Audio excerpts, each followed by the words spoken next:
Hello दोस्तों, मेरा नाम है नीटू नागर गुज्जर। जैसा कि आप सब मेरे बारे में जानते ही हैं। दोस्तों, आज मैं जो आपसे जो बात करने के लिए मैं लाइव आया हूँ, मेरा सिर्फ आपसे एक ही मानना है कि ये जो अभी आपने एक रिसेंटली जो एक केस हुआ है, हमारा एक बहुत ही अच्छा प्रतिभाशाली जो हमारा जो अभिनेता था वो सब हमें छोड़ के चला गया है। तो आपको क्या लगता है ये क्यों हुआ है? आपका मानना क्या है दोस्तों? आपको क्या लगता है ये क्या हुआ है? मुझे बहुत दुख है क्योंकि मैं सुशांत सिंह राजपूत का बहुत बड़ा फ़ैन था और बहुत बड़ा मैं उनका फ़ैन रहूँगा। जो उनकी मूवियाँ थी मैं उनको देखता रहूँगा, जो आने वाली हैं मैं उनको देखता रहूँगा, औरों को भी दिखाऊँगा। देखिए, मेरा जो आज का जो मुद्दा है वो ये है कि बॉलीवुड में ये भाई भतीजावाद कब तक चलेगा? इससे पहले भी बहुत सारे हीरो हीरोइंस का करियर बर्बाद हो गया है।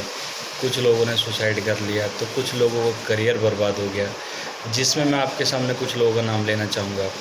जैसे कि जब से ऐश्वर्या राय ने शादी किया उसका करियर ख़त्म हो गया। विवेक ओबराय जब से उसका ऐश्वर्या राय के साथ नाम जुड़ा उसका करियर ख़त्म हो गया। ऐसे बहुत सारे अभिनेता हैं जो कि इन लोगों के अगर भी तलवे नहीं चाटते हैं, इन लोगों के घरों में बर्तन साफ़ नहीं करते हैं, तो ये लोग उनको कट ऑफ कर देते हैं। यानी उनको कोई भी मूवी नहीं मिलेगी, किसी मूवी में काम नहीं मिलेगा। अगर किसी डायरेक्टर ने उनको साइन भी कर लिया है तो उनकी मूवी को रिलीज तक नहीं होने दिया जाता है। दोस्तों, ये बात सुनकर बहुत अफसोस होता है कि बॉलीवुड में ये दो चार जो नाम हैं, इन लोगों ने बहुत गंदगी मचाई हुई है।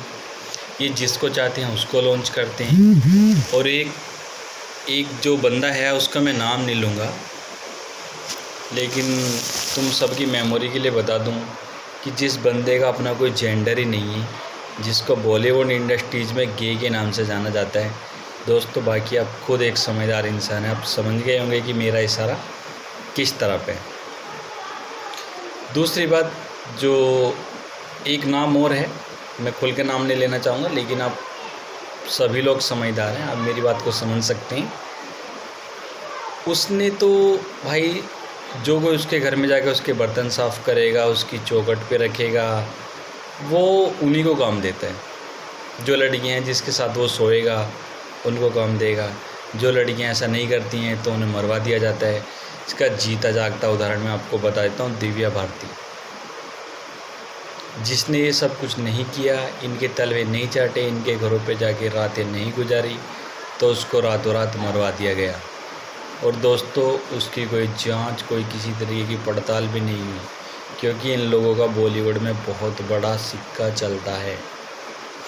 दोस्तों, ऐसे ही बहुत सारे अभिनेता हमारे बीच में नहीं रहे। आज हमारे चहेते, कुछ दिन पहले हमारे चहेते जो कलाकार थे सुशांत सिंह राजपूत, वो भी इस दुनिया को अलविदा कह गए। दोस्तों, एक छोटे गांव से आकर, एक छोटी सिटी से आकर लोग बड़ी सिटी में क्यों नहीं प्रूफ कर सकते? क्या उसने गुनाह किया था? उसके अंदर टैलेंट था। सुशांत सिंह राजपूत का सिर्फ इतना ही दोस्त था, जैसे कि मैं उसकी हिस्ट्री को पढ़ पाया हूँ, कि उसने किसी के तलवे नहीं चाटे। उसकी एक ही जीत थी, उसको सक्सेस होना था, उसको आगे बढ़ना था। हालांकि वो आगे बढ़ चुका था और सक्सेस भी बहुत था, लेकिन उसका जो एम था वो इससे भी बहुत आगे जाना था। दोस्तों, आपकी जानकारी के लिए बता दूँ, अभी तक किसी भी बॉलीवुड अभिनेता ने चांद पर ज़मीन नहीं खरीदी है। सुशांत सिंह राजपूत एक मध्यम वर्गीय परिवार के बंदे ने चांद पर ज़मीन क्या खरीद ली। इन बॉलीवुड वालों की नाक में दम हो गया, इनको सांस लेने में दिक्कत होने लगी, इनकी छाती पे सांप लौटने लगे। अरे, सुशांत सिंह राजपूत तो वो टैलेंटेड बंदा था जिसने अपने जीवन के 10 साल दिए। सुशांत सिंह राजपूत एक बहुत ही रॉयल फैमिली से बिलोंग करता था। उसकी 4 बहनें हैं, चारों की चारों विदेश में रहती हैं। एक उसका जो जीजा है वो हरियाणा के अंदर IPS अधिकारी है, जो कि हरियाणा का जो CM है मनोहर लाल खट्टर, उसकी ADG के साथ उसकी ड्यूटी होती है।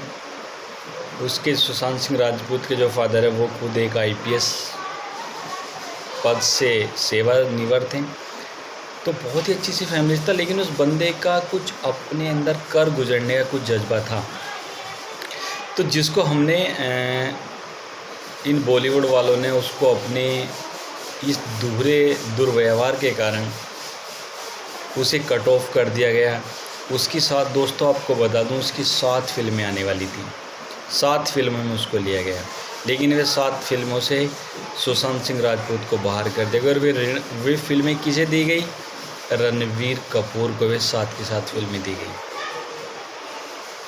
एक फिल्म में जैसा कि सुनने में आ रहा है कि यश राज जो ये फिल्म मेकर्स हैं, इसने उस बंदे को, सुशांत सिंह राजपूत को बनाने के लिए साइन कर लिया था। उसे कुछ पैसे भी दिए गए, लेकिन एक बॉलीवुड के ही अभिनेता द्वारा फिर उसको बोला गया कि आप इसको इस मूवी में मत लीजिएगा।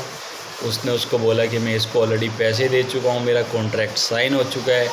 तो उस बंदे ने फिर अपना पैंतरा खेला कि उसको बड़े पर्दे पर उसकी मूवी को रिलीज़ ही नहीं होने दिया गया, उसको नेटफ्लिक्स पे रिलीज़ होने दिया। जिससे आप समझ सकते हैं दोस्तों, बड़े पर्दे पर मूवी रिलीज़ होना और एक नेटफ्लिक्स पे मूवी रिलीज़ होना बहुत फ़र्क होता है। कितना सहा है यार उस बंदे ने, ये उस बंदे से ज़्यादा कोई नहीं जान सकता। आज हम सभी लोग ये कह रहे हैं कि सुसाइड करना कोई समाधान नहीं है, लेकिन वो बंदा क्या करे जो जिसको चारों तरफ से उसको परेशान किया गया, कट ऑफ कर दिया गया, पार्टी में बुला के उसके साथ दोहरा व्यापार, उसकी बेइज्जतियाँ की जाती थी। एक बंदा कितना सहन कर सकता है, कितना? आखिर वो बहुत लड़ा, बहुत उसने सब कुछ किया, लेकिन ये क्या गलत है? ऐसे तो टैलेंटेड जो लोग रहेंगे वो तो दब जाएंगे नीचे। ये नेपोटिज्म चलता रहेगा, नेपोटिज्म चलता रहेगा, ये भाई भतीजावाद चलता रहेगा। या जो लड़के हैं जो इन जो बड़े बड़े प्रोड्यूसर हैं, इनके घर पे जाकर बर्तन साफ़ करेंगे तो उनको मूवी मिलते रहेंगी। जो नई न्यू कमर्स हीरोइंस हैं, अगर वो उनके साथ रहेंगी, उनके साथ ऐश करेंगे, उनके साथ एक रात गुजारेंगी तो उनको काम मिलता रहेगा, अदरवाइज़ फिर उनको काम मिलने वाला नहीं है। दोस्तों, ये बहुत ही गलत बात है। मैं आप सभी लोगों से निवेदन करता हूँ कि सुशांत सिंह राजपूत के साथ जो हुआ वो आगे किसी अभिनेता या अभिनेत्री के साथ ना हो, जिसका कोई बॉलीवुड इंडस्ट्री में गॉडफादर ना हो। तो इसके लिए मैं आप सभी लोगों से अनुरोध करूँगा कि अगर हो सके तो इन सभी लोगों की, यशराज फिल्म्स, महेश भट्ट और संजय लीला भंसाली, साजिद नाडियावाल, सलमान खान प्रोडक्शन कंपनी, इन सभी की मूवियों को देखना बहिष्कार कीजिए, ताकि इन लोगों की थोड़ी सी अकल ठिकाने आए। इन्हीं शब्दों के साथ मैं अपनी बात को विराम देता हूँ। अंत में सभी दोस्तों को मेरा प्यार भरा नमस्कार।